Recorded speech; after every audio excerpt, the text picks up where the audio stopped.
স্বামীকে চেনা। ছোট্ট একটা গল্প আছে, আজকে একটু সময় আমি বেশি নিচ্ছি যেহেতু শেষ করে দিতে চাচ্ছি। আমি বেশি নেব না, ইনশাআল্লাহ আশা করি 5-6 মিনিটের মধ্যে শেষ করব। স্বামীকে চেনা।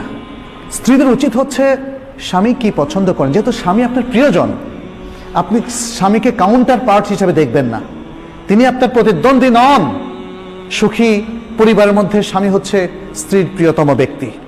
অতএব স্বামী কি পছন্দ করেন, স্বামী কি পছন্দ করেন না, এটা স্ত্রীকে জানতে হবে। এখানে ছোট্ট একটা গল্প আপনাদের সামনে বলছি।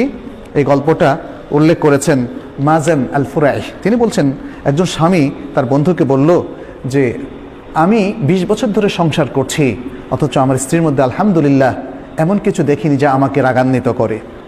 তখন বন্ধু খুব আশ্চর্য হয়ে বলল, কিভাবে এটা সম্ভব, কিভাবে করলে বলো তো দেখি, পুরো ঘটনাটাই আমাকে খুলে বলো।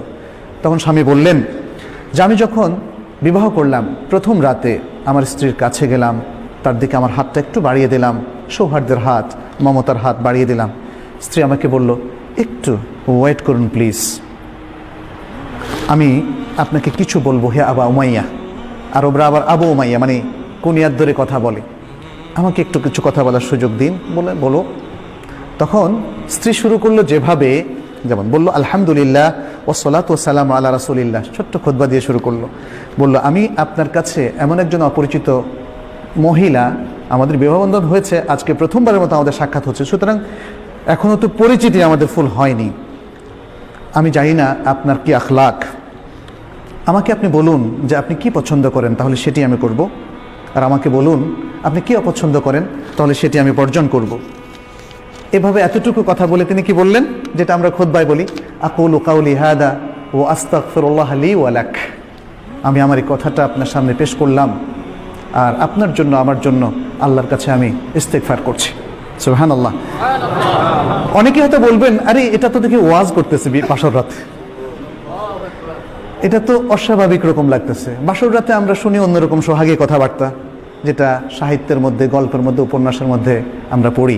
আমি এখানে আমার থেকে অ্যাড করছি, সেটা হলো দেখেন, গল্প উপন্যাস আমাদের চিন্তা চেতনা কালচার পাল্টে দিয়েছে। এই যে মহিলা, অত্যন্ত বিদুষী মহিলা, অত্যন্ত দিনদার মহিলা, সে যে কথাটা বললেন, এটা আমাদের কাছে বলে কেমন ওয়াজ ওয়াজ কথাবার্তা, বিয়ের মধ্যে আবার এগুলো বলে নাকি? কারণ আমরা যে গল্প, সাহিত্য, যে আচার অনুষ্ঠানে অভ্যস্ত হয়েছি, এটা মানুষের তৈরি করা, সেগুলো আমাদের কালচার পরিবর্তন করে দিয়েছে। এই সুন্দর দিনদারি আমাদের থেকে একদম ছিনিয়ে নিয়ে গিয়েছে। মহিলা আজকে এত সুন্দর কথা বললেন। স্ত্রী ওই বন্ধুকে বলছে, আমার স্বামী বললেন, আমার স্ত্রীর কাছে যখন আমি এই কথাটা শুনলাম,